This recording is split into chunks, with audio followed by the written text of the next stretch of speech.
Persaingan di bawah Mister Gawang PSM Makassar sangat ketat musim Liga 1 2022-2023. Komposisi kiper diisi Reza Arya Pratama, Rifki Mokodompit, Harlan Suwardi, dan M. Ardiansyah. Sejauh ini, Reza Arya Pratama berhasil merebut hati sang pelatih, Bernardo Tavares. Dia mampu mengungguli 3 kiper lainnya.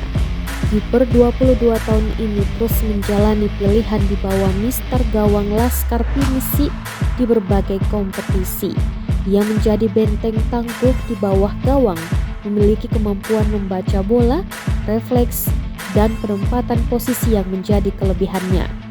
Hasilnya PSM menjadikan salah satu tim nihil kebobolan. Baru 6 gol bersarang ke gawang PSM dari 10 laga. 4 diantaranya gawang Reza tak kebobolan sama sekali. Kiper nomor punggung 30 ini telah catatkan 17 penyelamatan gemilang. Kemudian Rifki Mokodompit merupakan kiper senior di PSM Makassar. Dia juga bukanlah orang baru di PSM Makassar. Ia pernah perkuat klub kebanggaan masyarakat Sulawesi Selatan dari 2017 hingga 2019. Selama membela PSM Makassar, ia catatkan 92 penampilan di berbagai kompetisi, bukukan 32 clean sheet dan kebobolan 100 gol. Rifki berhasil membawa PSM Makassar finish di peringkat 3 di Liga 1 2017. Bahkan musim 2018, ia nyaris mengantar PSM juara. Sayang PSM harus puas finish di peringkat 2, selisih 1 poin dengan Persija Jakarta. Hal sama dialami Harlan Suwardi. Kiper 23 tahun ini juga belum mendapatkan menit bermain di bawah gawang PSM.